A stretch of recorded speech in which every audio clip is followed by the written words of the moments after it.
In the quiet Italian town of Correggio, neighbors knew Leonarda Cianciulli as a kind, motherly woman who offered advice, fed palms, and baked treats for the community. But behind that gentle reputation hid one of the most disturbing killers in Italian history. Between 1939 and 1940, she lured 3 women who knew and trusted her into her home with promises of new opportunities, murdered them, and disposed of their bodies by using their blood for tea cakes, which were eaten, and their bodies were used to make soap that was used to wash with. This is the story of Leonarda Cianciulli, known as one of the first Italian serial killers. Hello, friends and family. Welcome back to another episode of Weekly Bazaar. I'm Montana. I'm Jessica. And if you're new here, welcome. We've been waiting for you. We've been waiting. So for all of you new people that are here, just to give you kind of a quick idea of how we do things around here, we keep everything super chill. And each week, one or the other of us brings a story to the podcast, which the other one doesn't really know anything about. So we kind of take turns telling each other stories and then reacting to the other one's story, if that makes sense. And we range from true crime shit to just weird supernatural stuff. We do some cursed relics kind of things, just anything that's weird. It's on the table for us to talk about it. Yeah, exactly. So if that's something that you're into, consider subscribing, consider following us. We're on all the social medias and we're here every single week. So there's our little introduction. We are dedicated. For some reason. We're trying our best out here, right? I have a newborn and I'm still here every week. The new people are looking on YouTube. They're like, she looks like she has a newborn. I have severe depression and I'm still here. If you would have seen me 2 hours ago, you'd be like, huh, that's pretty amazing that you can go from that to this. Put yourself together. That fast. So we should get right into it today. Yeah, I'm excited. I just want to hear it. You've been talking about this for like days. Yeah, I'm worried I'm going to lose my voice because there's so much to say and I'm already like hoarse for some reason. But just bear with me. It's a lot. This story took me in places that I did not expect to go in. And I mean, I thought this was going to be a really quick episode because I actually stumbled upon this when I was doing research for another episode that we did in the past. Can't remember exactly which one it was. I think it was maybe Sloppy Joe, whatever it was. I was looking up people dismembering bodies and preserving them or something like that. And the story came up and I'm like, that's weird. I don't know what that is. Yeah. Yeah, if anybody ever checks my search history, they're going to think I'm totally demented. But, I mean, this is what we do. So, yes, Leonarda Cianciulli. I think I'm saying that right. I've double-checked myself, triple-checked, but probably not right anyway. So, Leonarda has been called many things. Most notably, she's been called the soap maker of Correggio, Italy's first serial killer, and even the Italian Sweeney Todd. Oh. So... yeah, she's got some nicknames. And this is a pretty well-known story that I'd never heard about. So buckle in, get ready. And just a trigger warning, there is talk of SA. So if that's something that bothers you, it is kind of an important part of the story. So it does need to be talked about, but I try to be as respectful as I can, as always. So just putting that out there. And this is going to be a 2-part series. So today we're going to kind of talk about just the history leading up to Leonarda's downward spiral, the things that set her up. Do what she does. Yeah. Okay. It's kind of a recipe for disaster. So we're going to go way back, all the way back to her mother, actually. I'm going to talk a lot about her mother and the things that led up to Leonarda's birth, her childhood, and leading into when she committed these horrible murders. So if you're ready. All the hook, bitch. Leonarda's mother, Amelia Dinolfi, was born in the small town of Montella, Italy. Montella sits in the mountainous region of Campania, surrounded by forests and farmland. And it looks beautiful. Like all these places that she lived throughout her life are just gorgeous. I feel like Italy just in itself is stunning. That's where I'm talking about eloping. Italy. That'd be a good one. Mm-hmm. So at the time, it was a tight-knit, deeply traditional Catholic community where reputation and honor meant everything. Amelia's family was well off, had a high social status in the community, and they were well respected. Amelia was known for her beauty, so her parents were confident that she would find a great husband between her looks and their family's reputation in Montella. And women in these days were really only expected to find a husband to support and love them, have their babies, stay home and be a good wifey. You know, I mean, this was a long time ago. It was the late 1800s. So just a different time. Yeah. It was their hope that she would land a wealthy man to give her the life she was already accustomed to, which was, I mean, very wealthy, slaves to do everything for you, basically. And they wanted to provide that for their daughter so that she could continue to live out her days the same way that she'd been raised. So she was pretty much, they treated her like a princess and wanted her husband to treat her like a princess, or find someone to treat her like a princess. Okay. Yes. Queen. So she was coming of age and it was time to find her a suitor. And at this time, men were lining up for her because obviously she's beautiful. She's got a good reputation. She's a catch. Amelia went to a party one evening with one of her suitors at the home of one of their family friends. And after dancing, dining, and all that fun stuff, she had a great time. She decided she was going to walk home alone. And it was pretty late. Yeah. Oh, no. Yeah, pretty late. And she was unaware that she was being watched and had been being watched for quite some time. I mean, she's a beautiful woman, well, young woman, and it's easy to notice her. And so she's heading home. Somebody's skulking in the shadows.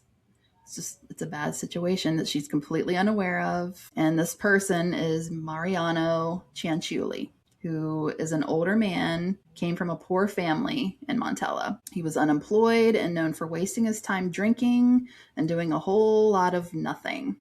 He was also known for being cruel, so bad combo. And their ages aren't given. Like, I couldn't find how old they were, but from what I gathered, he's quite a bit older than she is. Like, quite a bit. Probably at least 15 years older than her. So what do you think she was, around 16 or something? She was probably like 17, 16, 17. Yeah, at this time. So he had noticed Amelia sometime earlier. Her beauty couldn't be ignored, even by a lazy, mean drunk. Though he was attracted to her, he resented her because he knew due to his status, he could never have her. So earlier that night, he had followed her to the estate where she was attending this party and waited for her outside. So he was just waiting for her the whole time to leave. And she had no idea. That's disgusting. Bitch. When she began to walk home, he followed her, grabbed her, and pulled her into a field that was off the street. He then proceeded to SA her. At this time, Amelia was young and she didn't really understand what was happening to her. So initially, she thought she was being mugged and robbed because, I mean, well, actually, before that, she thought that she was being pranked by friends or something. Like one of her friends just jumped out of the bush and was like, gotcha, or something. And then when she realized more was going on, she thought, oh, well, I'm being robbed because he was like, trying to get up her dress. And so she was like, I don't have anything. Please stop. I don't have any money on me or anything. And then things just kept escalating from there, obviously, because that's not what he wanted. That's really sad. Yeah. He's a piece of shit. Yeah, he's a real piece of shit. She was too naive and innocent to even fully understand what he wanted and ultimately had done to her. Like, even after it had happened, she only knew that what he had done had hurt her. And he left her there just in the field. Wow. And she laid there for hours in pain and confusion because she didn't know what had just happened. So she eventually made her way back home, disoriented and in a sort of daze that can follow traumatic experiences like this, obviously. Mm-hmm. She went to bed, still in shock, without undressing or washing up. And then she woke the next morning, and that's when she kind of started to piece this together, like what had happened to her. She was in a lot of pain, and there was blood on her inner thighs and her clothes from this assault. So she immediately felt shame. Being part of a very religious family, she felt like she had been ruined or damaged in the eyes of God, and that she would be judged for it. So she cleaned herself up, put a smile on her face, and didn't tell anybody what had happened, and just kind of went on about her business, which is really sad. Yeah, but honestly, I think that happens more than we think it does. Yeah, I'm sure it does. I'm sure it does. So she essentially suffered in silence. Scandal didn't just affect individuals, it could stain an entire family for generations back then. And this was as scandalous as it comes back then. And because Montella was a small town, she would see Mariano around, which Ew. had to be horrible for her, Yeah. especially considering she was not telling anybody about what had happened. Like, she's just keeping this inside to herself, essentially suffering in silence. So a few months had passed, and she realized that she wasn't getting her period, but she didn't really know what this meant because she hadn't really been taught about sex or been educated at all. And I guess this was not uncommon back then because they didn't want kids to have knowledge of this and then go out and do it and then end up pregnant or something, which is Right. crazy. Like, it's going to happen if it's going to happen. At least it's not in high school educated. these days. You have sex, you die. That's pretty much what they taught. You have sex, you catch an STD every single time. True. They really try to scare us. Yep. Back then, periods weren't as easily predicted as they are today. So they'd often come during the night or just randomly during the day and make a mess, like either in the bed or on the clothes, one or the other, because you're just really not prepared for it until it happened. And in wealthy homes like she lived in, she had like handmaidens or slaves or whatever you want to call them back then that would change her bed sheets. They would change her or wash her clothing and all of that. So they knew what that meant, basically. And one of her handmaidens in particular had noticed that it had been months since she had to clean up anything like that. So she went straight to the parents and told them. Like, wow. Yeah, and it's not her business. It's not her but business. They're probably required to tell things like that. Like, the parents are probably like, "Now you let me know if you notice anything off with this, because we got to make sure that she's pure and untainted." Her parents confronted her, demanding to know which of her suitors had done this to her. So they're thinking, she's being courted by these gentlemen, and one of them has taken advantage of her. And so they want to know who the hell it was. And she didn't have anything to say, obviously. She was ashamed and probably scared. And so she didn't say anything until her father threatened to knock on every door of every man in the whole town to figure out who the hell had done this to his daughter. So then she was pretty much forced to tell them the truth. She tells them what had happened. And instead of going out and contacting the police and having him arrested or beating his ass themselves, which is probably what I would have done, what do you think they do instead? Nothing. They invite him and his whole family over for dinner. And then they suggest that the two get married because this is the best option, in their opinion, is to keep her an honest woman. So the only thing that makes sense is to marry the man who impregnated her through SA. I can't even imagine. I don't know what to say. She had absolutely no say in this whatsoever. None. And keep in mind Mariano's status too. Like, he's a loser. He doesn't have a job. That's why I'm like confused too. He has no prospects. He just gets drunk all day, every day. And here she is, basically falling from grace, is essentially what's happening here, because they would rather do this to her than it stain their family's reputation. Wow, her family sucks. Yeah, they sure do. And of course, Mariano's like, I hit the jackpot, man. Like, this is exactly what I never thought I could have. And all it takes is to essay somebody and look what happens. You get rewarded for it, basically. He's basically getting rewarded for the heinous act that he did. Yeah. And then she is scarred for life, sitting here with absolutely no say. It's a terrible situation. So the wedding was supposed to happen ASAP before her belly grew anymore, because clearly they didn't want anybody to see that she was with child before wedlock. So they had just like a private little wedding service, and they packed her bags and shipped her off to the dumps of Montella. And he literally had nothing. Like, it was a shack that was probably one room. It didn't even have any furniture or anything in it. It's just nothing. And this is a girl, I mean, she's used to having people waiting on her hand and foot, and she's thrust into a life like this without being prepared for it. I mean, it's sad. And I get it that, yeah, she's like a rich little princess, privileged girl, but you got to keep in mind that she is a product of her environment, you know? Like, Okay, but if she's she rich or didn't know anything spoiled, else. it doesn't mean she deserved what she got coming to her. Exactly. No one deserves that. Yeah, just accepting her, the person who hurt her that way, was probably so traumatic. Just that in itself, let alone having to change her entire life, everything she knew. So very crappy. And yes, he was still unemployed with no plans to get a job, because he'd rather spend his days drinking and doing nothing as per usual.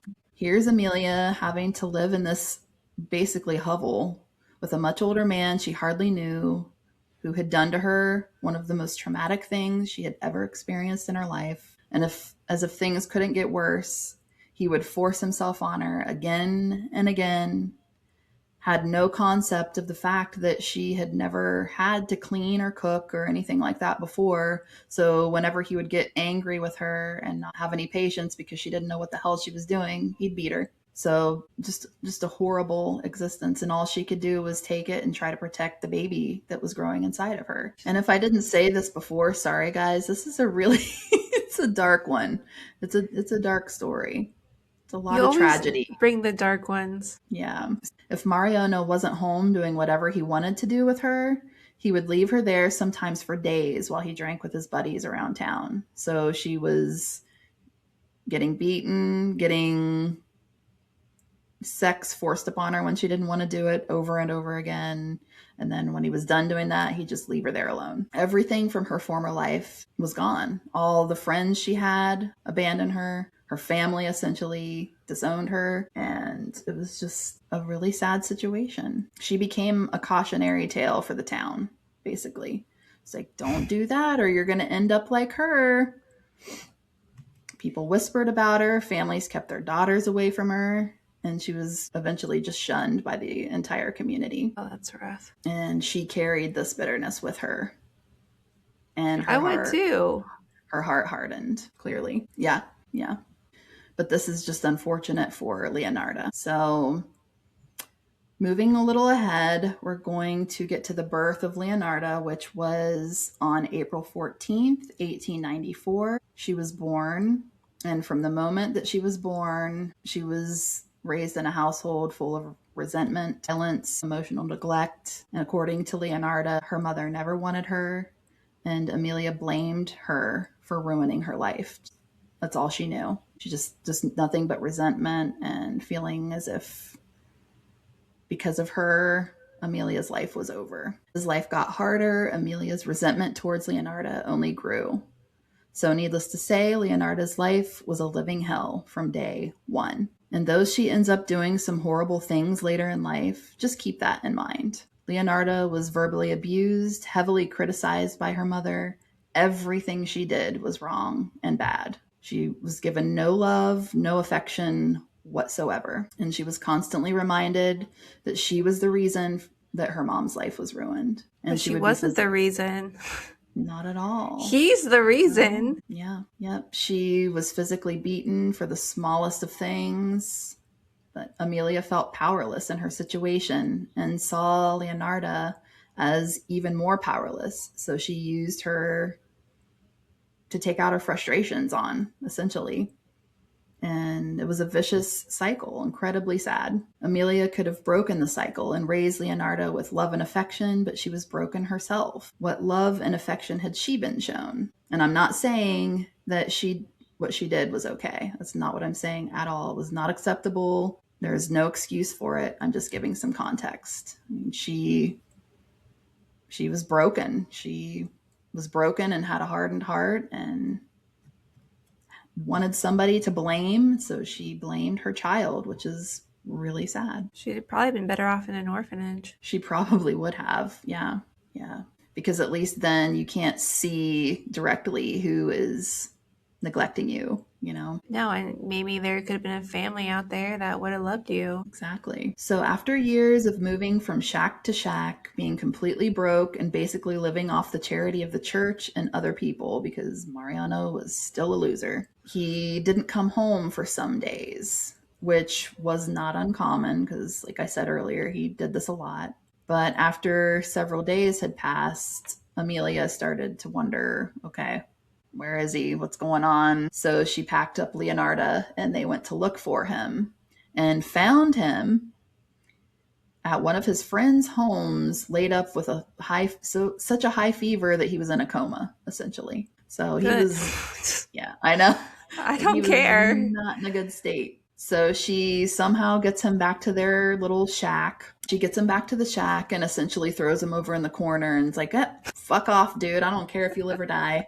She didn't call the doctor. She didn't really attend to him at all. She's like, if he lives, he lives. If he dies, I'm a widow and I can have a whole new life or a chance at one because she's still young. She's still beautiful. The only thing that she doesn't have going for her is her reputation and the fact that she has a daughter and no money. But I mean, other than that, she's still got a chance at another life. So she doesn't give two shits that he's sick. She is hoping that he will die. And honestly, good riddance. I would have just left him at his friend's house. Your problem now. Why do you take him home? Leave him there. Yeah, I wonder if they maybe were like, get your piece of shit off my couch. I don't want the piece of shit. So yeah, she didn't care whether he lived or died. And he died. Good. He died. He did. He gone. Bye. And apparently Leonarda doesn't really remember much about him because she was still super young. I think she was only like 2 or 3 when this happened. So like her memories of him are very few, if any, especially because he was never home. But the one thing that she does remember is that her mother, after everybody left the funeral, spit on his grave, on his mound. You get what you deserve. I'd probably do the same thing. He deserved a lot worse than that, but... Yeah.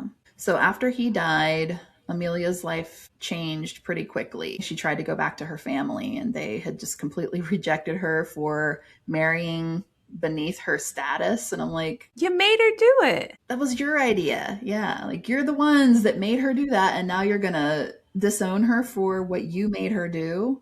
Okay. So that door was closed, so she didn't have any options. She was on her own. She was on her own at this point, which is, it's crazy to me. I mean, different times, I guess. Probably things like that still happen to this day. Yeah, they do. So she was forced to set her sights a little lower. Her dreams of finding some upper class dude to save her kind of shattered. And so she started kind of looking at the middle class men, if you will. And she did get a lot of attention. I mean, she was beautiful. She was a beautiful woman, and they liked to spend time with her. But when it came to getting ready to tie the knot or like offering marriage or something, it just never happened because they knew she was just kind of, she had a lot of baggage, I guess. She had a daughter. She had literally no money, nothing to offer them. Her family had disowned her. So she wasn't really something that they wanted long term. And once she realized this is when she started to kind of hang out with the wrong crowd, if you will. Like, from what I gather, it was like con men or like maybe mafia stuff going on. I'm not sure, but it was people who had money, but they got it through probably illegal ways. But at this point, I mean, she didn't really have any other options. So she found one of them to marry her. And he he would shower her with gifts and make her feel special, make her feel beautiful. So that was enough for her. And I guess he was known as kind of a easy come, easy go kind of guy. So like he would make money easily, but then he would also spend it quickly. So it was just a very fast paced kind of whirlwind of a life. And then nothing really changed for Leonarda. So like while all this was going on, her mom's having the time of her life, being showered with gifts.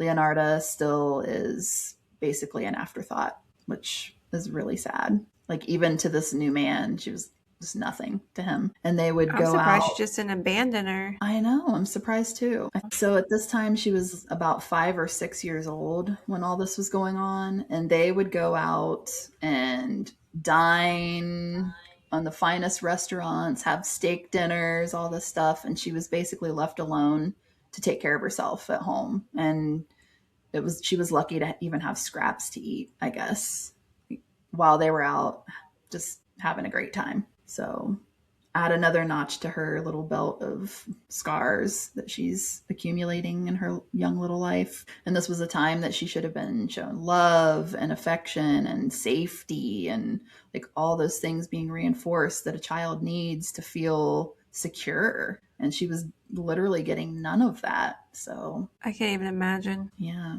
So this went on for years, and by the time that she was 13 years old, the emotional weight of her childhood had become unbearable for her, and so she attempted suicide for the first time. And she crafted a noose from her bed sheets and tied them to like a beam or something on the ceiling, and it didn't work, obviously. So she hung there for a while, and then I guess the sheets came undone, and she toppled to the floor, and she was left with injuries from it on her neck and on her body where she'd crashed into the floor.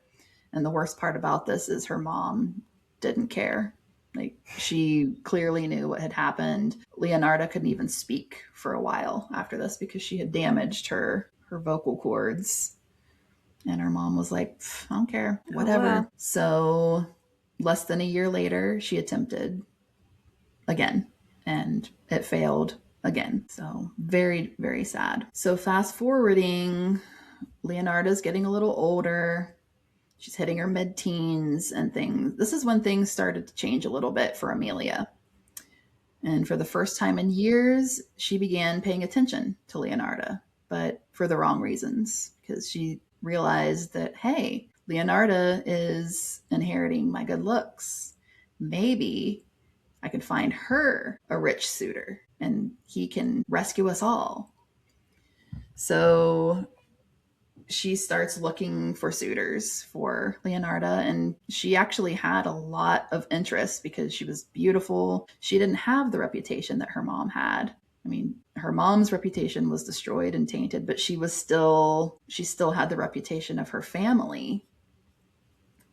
And so that was worth something to these young men. But the problem was Amelia didn't tell Leonarda that she was doing this. So she was enjoying herself because she was getting invited to parties, and I mean she was looking for somebody for her beautiful daughter. So they were inviting her to events and she was loving it. So she was taking her time trying to find somebody for Leonarda, but didn't tell her that she was doing this. So in the meantime, Leonarda's looking for her own way out. And she has no idea that her mom's looking for some rich guy to solve all their problems. And she ends up finding somebody on her own. Leonarda does? Leonarda does, yes. So it just goes to show the lack of mothering Amelia is able to do, because she doesn't even tell her daughter that this is a possibility. Just the communication is terrible. So basically, Leonarda is over here looking for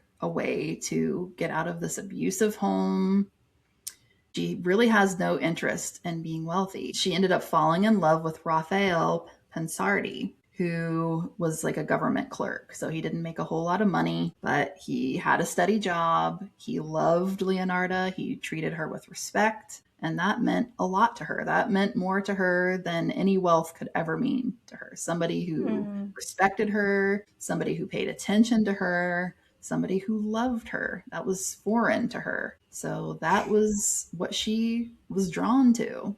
And so she goes to Amelia, her mom, and she's like, look, I met somebody and he proposed and I'm going to marry him.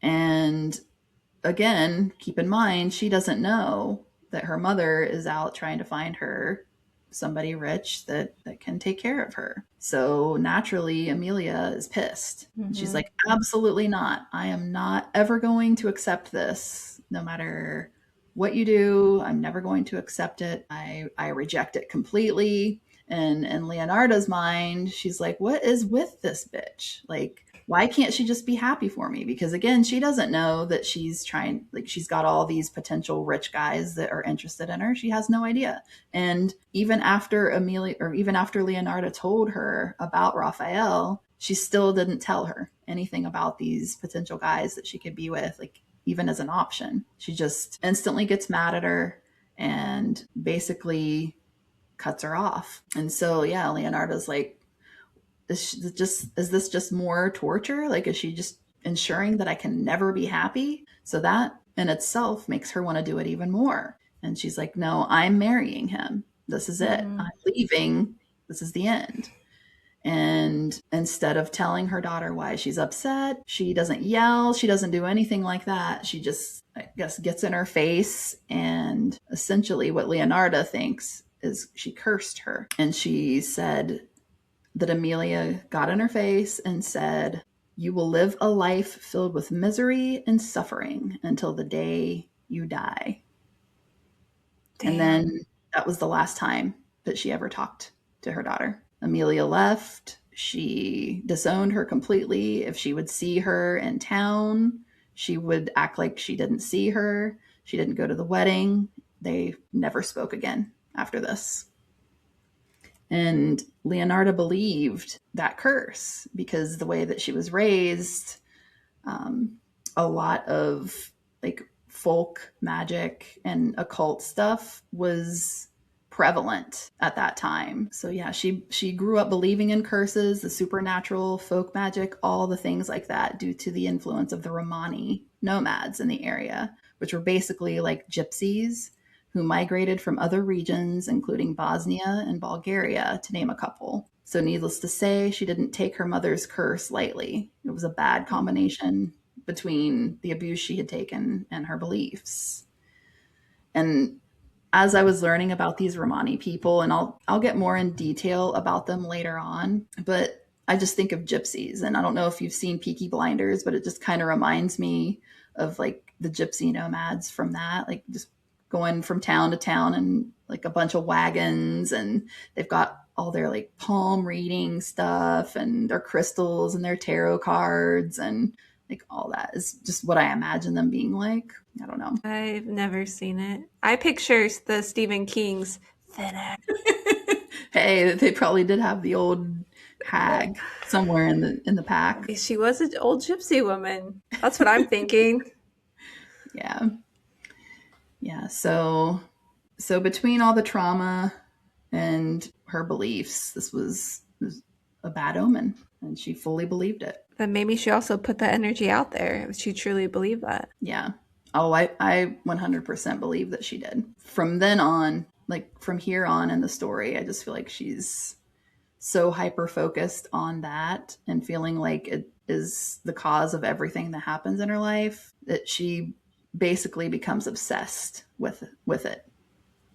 But we'll get there. So despite all this turmoil surrounding their marriage, Raphael actually proved to be a very loving and supportive husband. And as you'll find out through the story, he is all the way up until the end. Like, he's a good guy. So at least at some point in her life, she was shown love, and it was certainly from him. But without her mother's criticism, she became her own worst critic, striving to be the perfect wife, but never feeling good enough, which her husband he couldn't understand, which often happens with somebody who is suffering from something like that. Unless you are suffering from it yourself, it's hard to understand. It's hard to put yourself in somebody else's shoes and like their thought processes and things like that. So he probably had just a very happy, normal upbringing, and he just couldn't understand why she was having such a hard time. And he probably took that a little personally too, because he's like, look, I'm Mm. trying my best here to make you happy, and it's not working. Like, what's going on here? So she would often push herself to her limits, just trying her best to do everything she could to be the best wife possible every day. She would often be in tears. Raphael also noticed that she was always fearful of everything, which, I mean, that's trauma for you right there. Mm-hmm. You just are, you're expecting the worst all the time. And no matter how well she did at something, she always thought she could do better, which comes into play actually when she's killing people. It comes into play. Like, You gonna say that? she's the ultimate perfectionist and strives for perfection, and that will come into play at a very, very dark time, as if this isn't dark enough already. If you're still here, congratulations. Bye. So with all of this anxiety, I mean, Leonarda grew increasingly nervous, which eventually started to take a toll on her health. And she started having seizures that would come and go, and this would proceed through the rest of her life. They would come and go. I mean, she was just worrying herself sick, literally, about everything. She had trouble sleeping because her mind wouldn't shut off. I can relate to that. That's me, like, every night. Most of the population. But we don't go out turning people into soap, so I'm just saying. It's true. Don't turn people into soap. If you're feeling something, go talk to somebody. That's when you know. Yeah, that's when you know. All she wanted to do was be the best wife possible, and eventually she wanted to be the best mother possible, which, in my opinion, I think is a terrible idea. But she wanted more than anything to have a large family with lots of children, which makes sense because of the childhood she had. She wanted something different, something better. And maybe Raphael was patient with her because he knew maybe her upbringing. So that's why he stuck around for so long, possibly. Yeah, he seems like he had a really good heart, a really big heart. But yeah, she wanted children that she could love and also that could love her back, which unfortunately happens a lot in situations like this too. When you've had a shitty childhood and you kind of look in the wrong places for love, like expecting your children to kind of fill that void, which is never a good idea. So around this time, a traveling fortune teller from the Romani tribe, or I don't know if they were necessarily called a tribe, but from the Romani people, was passing through. So she decided to go have a reading because, I mean, why not? And I guess when she went up to this fortune teller, she warned them. She's like, "Look, I'm already cursed, so if that comes up, just so you know, it's just a heads up. That's why, because I'm already cursed."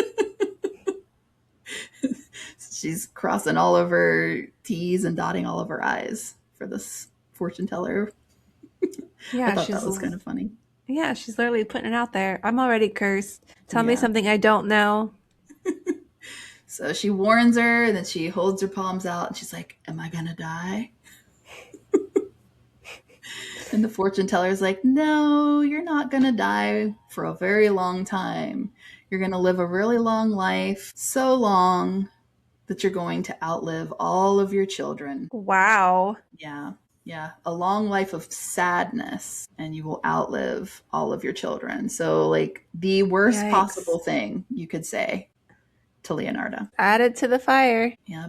And she had been trying already to conceive a child with no luck. And then hearing this is really not good. Yeah. So this made her think, is this damn curse? Is this going to follow me everywhere? Like, is this why I can't conceive? Am I ever going to have kids? If I do, like, is the curse just always going to be there? But finally, after 3 years of marriage, she found out that she was pregnant. That's a long time of trying. 3 years. Yeah. Usually they say if you have trouble after a year is when you should start looking into it. Yeah. So, yep, she found out she was pregnant. And then, of course, her anxiety just went through the roof because now it's not just all about her. Now she's got a whole nother life to worry about and wondering if this curse is going to affect them or not. So, needless to say, her seizures started to come back, her health started to decline, and sometimes her seizures would be so bad that it would cause her to have falls, which eventually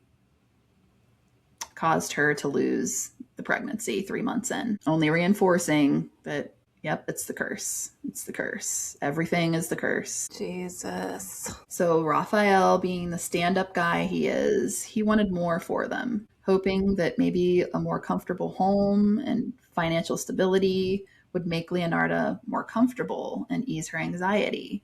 And at this point, her health was so bad that she wasn't able to work or anything. I mean, she was having seizures. Like, it was just very unpredictable when she was going to be well or not. So she couldn't go out and get a job. So eventually in 1920, they decided to leave Montella and search for a more stable future. I'm surprised they stayed that long, honestly, in Montella, especially with like her mother being around, and I don't know. So they eventually moved to Laria in the province of Potenza, which is where Raphael grew up.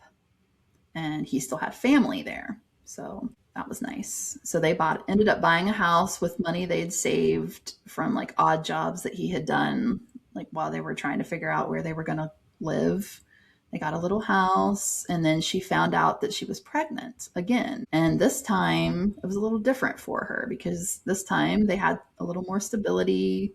They had the help of the extended family, so she didn't feel so alone, and her anxiety wasn't nearly as bad.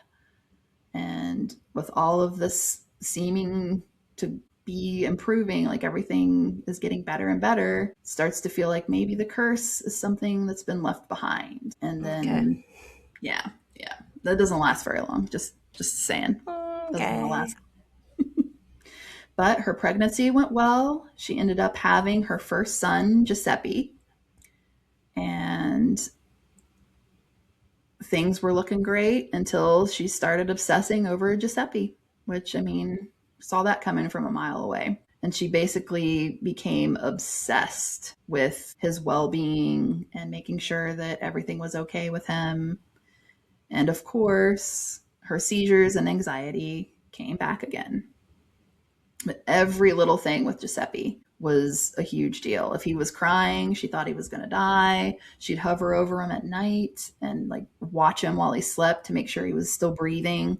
Like, it was not good. She was obsessive over him and eventually over all of her children. But well, the gypsy lady put it in her head. Yep. I just wish she had not gone to that lady. But despite the ups and downs, she thought maybe the curse was behind her. She had one successful pregnancy, so she thought, why can't I have more? And eventually, over the years, she endured 17 pregnancies, had 3 miscarriages. 10 of those children died in their early childhood, and she ended up only 4 of her 17 pregnancies, the children survived. So, needless to say, though? Wow. I know, that's dedication. That's a lot. That's a lot on the body. So all these losses, these repeated losses, just traumatized her even more. And with each pregnancy, she just thought it was going to be another death. I mean, it kind of was.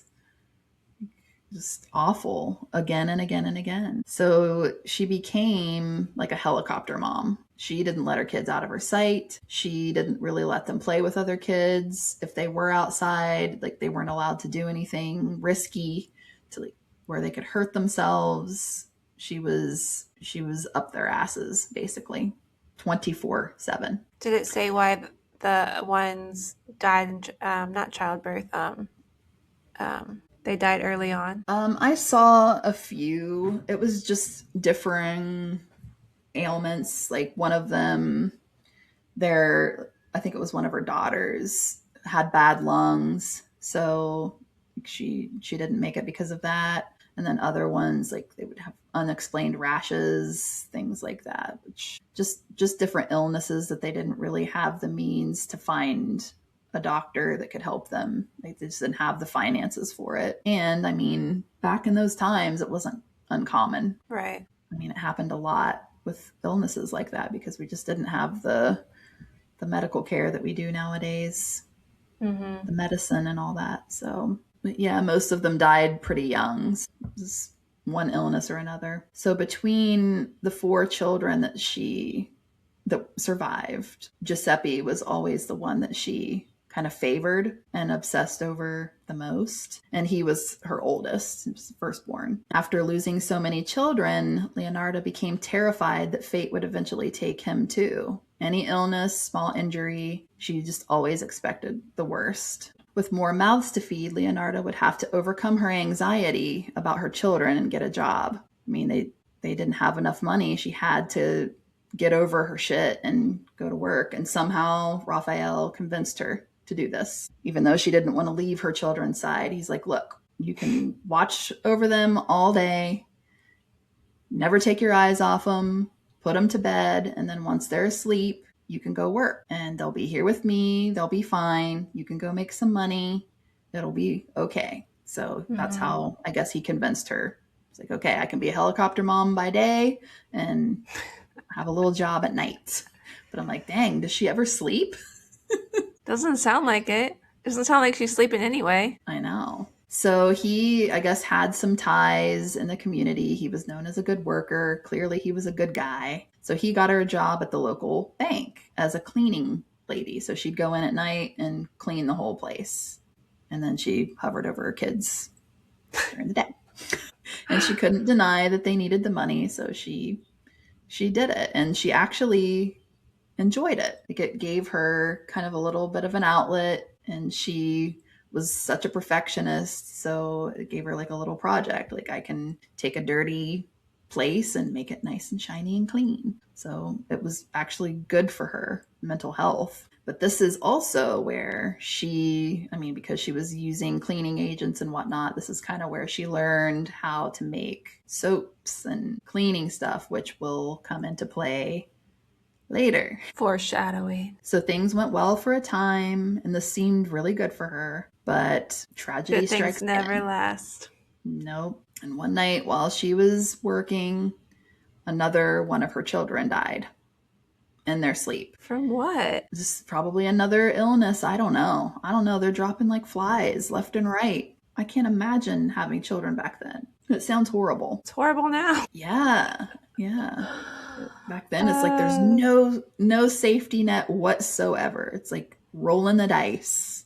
It's crazy. So they didn't tell her that this had happened until she got home. Like they wanted to let her just go ahead and do her thing at the bank. And then she came home and they broke the news to her. So clearly it broke her. And yeah, the one thing that was a positive just became very much a negative again. So at this point, she becomes desperate. And she's like, something's got to give here. Like, something's got to change. And she thought the only thing that was going to help them is if they had more money, because they needed to pay for childcare, or not childcare. They needed to pay for a doctor, like medical care. Yes, thank you.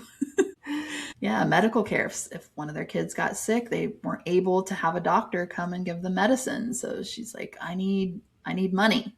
Or like maybe she was even thinking if they moved out into the countryside where there's more fresh air and more open places for the kids to play. Just money. Money was the solution for her. And then she kind of felt like, guess I work at a bank. Maybe fate has intervened here and this is giving me an opportunity to get the money that I need. So she gonna steal it? This is not her finest moment. She was not thinking very clearly, I feel like.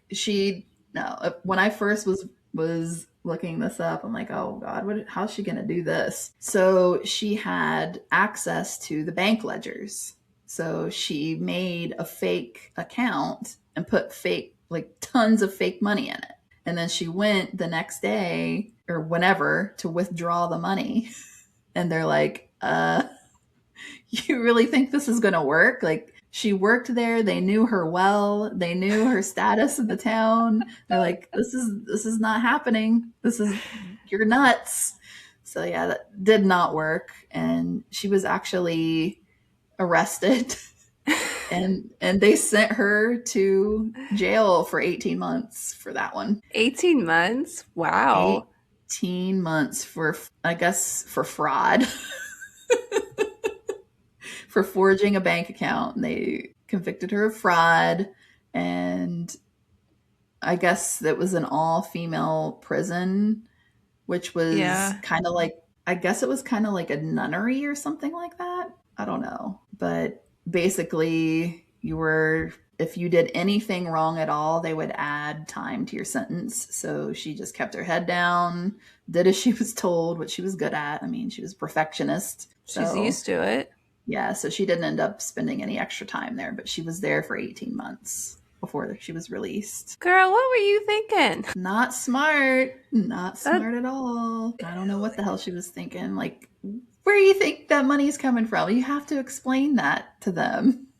at least get a girlfriend to go in for you and say you're that person. Exactly. Girl, Yeah. that's not great. That's not great. Not her finest moment. Well, none of these are her finest moments, but so after her release, clearly things had just gone to all hell. Like everything fell apart, even for Raphael, like, because of her dumbass. She just ruined it for the whole family. So he lost his Even job. He couldn't get a new job. Like oh, basically they're domino shunned. effect. Yeah, the community didn't want them there anymore. And his family's like, you know what? Maybe it would be best for you to pack it up and find a new place to start over again. And Leonarda agreed, of course. So they pack it up and they Where's the line for Raphael? Like, when is enough enough? Like, you know what I mean? I know, never. Never. He just takes it all. He truly loved her. Maybe he was just enamored by her Why? beauty. I don't know. It's a lot. He had to be stressed the hell out too, honestly. He had to be. Yeah. She kind of ruined his life. Yeah. Yeah. So they pack it up, and this was even where his family was. So that sucks. But they pack it up and head south to the rural town of Lacedonia. I think I said that right. Lacedonia. And for a time, life seemed calmer. And things actually went really well here by the sounds of things. Like Leonarda probably thrived the most during this time.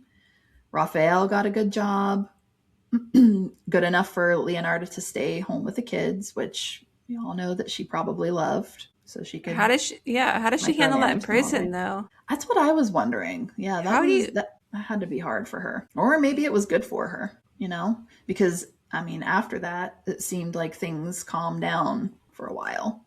Like once she got out and they moved, things seemed a little better. her kids were probably like, you know what? Thank God she went to prison. Can you imagine just trying to sleep and then you wake up to your mom just like bug eyes staring at you? Oh my That's god, traumatic right that'd be there. terrifying. Ma, go to sleep. Standing in the doorway, all you can see is the silhouette. Mom, the meatloaf. So yeah, Raphael got a good job. She got to stay home with the kids. They ended up getting a really cute little house. It was overlooking the river. Things were looking good. The kids had lots of space to play, and Leonarda started to feel herself relax. Things were getting better. She finally felt at peace. She had started making friends. She was Oh. hanging out more with the Romani people. So, like, so much so that I guess she was kind of like considered one of them because they accepted her so much. Like, she spent that much time with these Romani people. So, yeah, she was finding her place. Do you know how old And she was at this time? I'd say she was probably in her 30s to 40s at this time, just based on the timeline, because when she eventually commits the murder, she's somewhere like in her 50s, I believe. Okay. So, yes, Leonarda became friendly with the Romani people. She started hanging out with them a lot more. And just to give a little bit of context to who these Romani people were, they're often called Roma. They're a nomadic ethnic group originally from northern India and other outlying areas kind of around Italy, and they all migrated in. They had darker skin. I guess that's kind of how you could tell who they were, and they weren't, by the sounds of things, they weren't really welcomed by everybody. Like, it's kind of controversial whether they were accepted or rejected, and that's probably why they kind of stayed nomadic. That's what I'm gathering. But by the late 1800s and early 1900s, Romani communities had spread throughout Europe, including Italy, where they lived in small traveling camps or temporary settlements, often on the edges of towns or in wooded areas. Because their culture and lifestyle were different from the settled population, Romani people were frequently misunderstood and marginalized by wider society. Despite this, Romani traditions around fortune telling, palmistry, and folk spirituality became widely known. They brought their magic to town. Well, no wonder she fit in. Yep, and she loved it. So she was going and like getting as much of their knowledge as she possibly could. She learned how to read palms. She learned how to tell fortunes. They were sharing all of their knowledge with her. I mean, they loved her. They accepted her basically as one of them. And during this time, she has another really bad idea. God. And she was continuing to have her fortune and palms read and whatnot. And unfortunately, one of them told her something that they shouldn't have, that she did not need to hear. And this was something that would haunt her. It's like a cycle. Yeah, like she just keeps getting bombarded with really bad news. Stop getting readings. Yeah. So this specific fortune teller says, in your right hand, I see prison. In your left hand, a mental asylum. That's it. Like, okay, go forth and be free and do with my information what you will. Like, what the fuck does that mean? I know. But terrified her. She's like, oh God, what does this mean? I don't understand. But in particular, the asylum part terrified her because back in the day, it's not a place you wanted to be. Well, as we know, you can go there for anything. But to me, maybe it sounds like a mental prison. Mm-hmm. I don't know. Yeah. Prison in one hand, mental asylum in the other hand. Happy day. That would be $50. Yeah. Thanks. See you next week. Ugh, terrible. Recipe for disaster. Like this whole story is just leading to disaster. So all this time she's spending with the Romani, her beliefs and omens, curses and fate and all of that and just intensify. And throughout the years, she would spend more and more time with the Romani people, putting her kids to bed at night and then walking to their camps. They accepted her fully as an equal and shared their knowledge with her, as I have already said. I thought I was getting ahead of myself. I've been living this, so it's like burned into my brain. I get ahead of myself a little bit. You channeling Leonarda. But with all of this, she kind of saw a little ray of sunshine because she thought maybe she had a chance to control her fate or break the curse with all this knowledge she's been being given. She could have done that long time ago. Yeah. But this is probably the worst thing that happened to her. It doesn't sound like it really, but I feel like this is ultimately what drives her to do the horrible things that she does, is her obsession with breaking the curse. So, oh God. Yeah. So yeah, they're living their best lives here. Things are looking great in Lacedonia. And then in July, every year in July, there was a wheat harvest.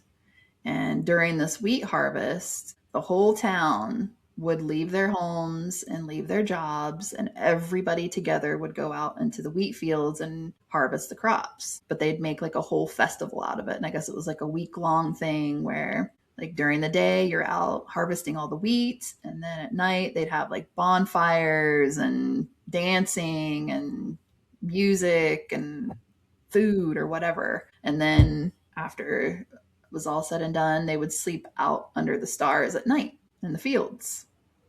It's just a tradition, I guess. And this is what they were doing when the earthquake that just absolutely destroyed Lacedonia happened. This is the powerful Irpinia earthquake.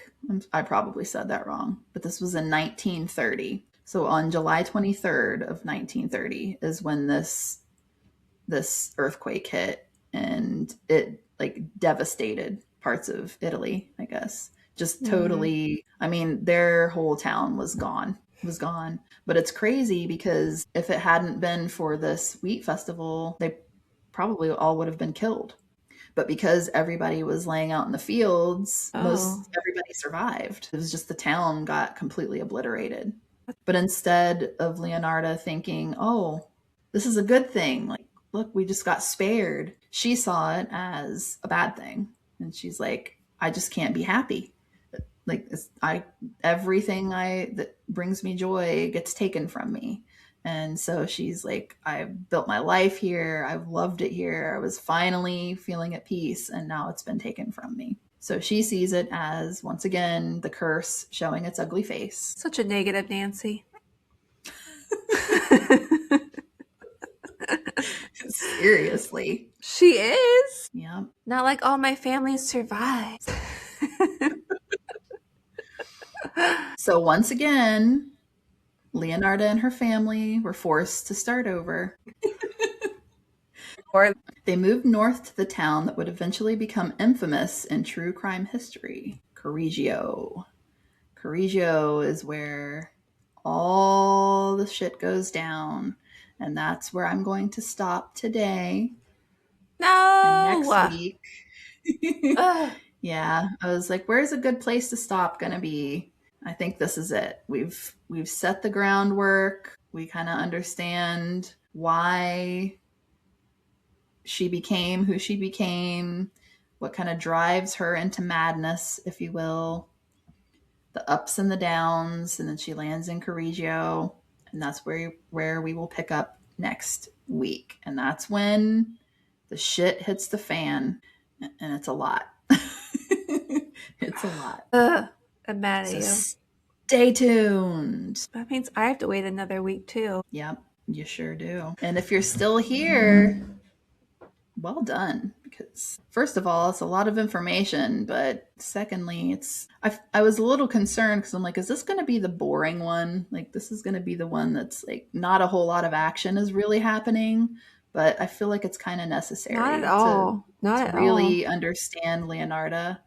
And a lot of the stuff that I was like watching or looking up didn't talk about any of this stuff. Like, it's kind of important, or they'd skim over it really quickly. But I don't know. I just felt like really talking about Amelia was important because really she is kind of the basis of all of this. She's the start of the domino effect. Yeah. So yeah. 2-parter. Did not think it was going to be, but it'll be well worth the wait because, I mean, this is madness at its finest. It's madness, pure madness. And I'm kind of convinced that she was mad her entire life. It just finally hit the tipping point and she made a choice and there she goes. So we'll get into that next week. Yeah, but even if you think she started out with a good childhood, I don't think she ended up here. So I don't think she was like mad. Yeah, I take that back. I think from her childhood forward, I think she was just broken. But yes, I agree with you. Had she had a different childhood, things probably That's where the would have been nature different. versus nurture comes in. Mm-hmm. All right, guess we gotta wait till next week. Whatever. To keep you hanging, keep you wanting more. You did a good job. I want to know more. We appreciate the support. We're on all the social medias at Weekly Bazaar Podcast. You can email us at weeklybazaarpodcast@gmail.com. And if you would rate and review us, that would be awesome. We're just really trying to, I guess our goal is to be pushed out there a little more because not a lot of people know about us. And it's sad. Yeah, let the people know. We're here. Queer. Just kidding. Hold my beer. Have no fear. Everybody's gone, as they should be. Bye. And join us for part 2. I'm super excited. I have a feeling it's going to be a nitty gritty. It is. And if it's weird, we're going to talk about it. Bye. Bye.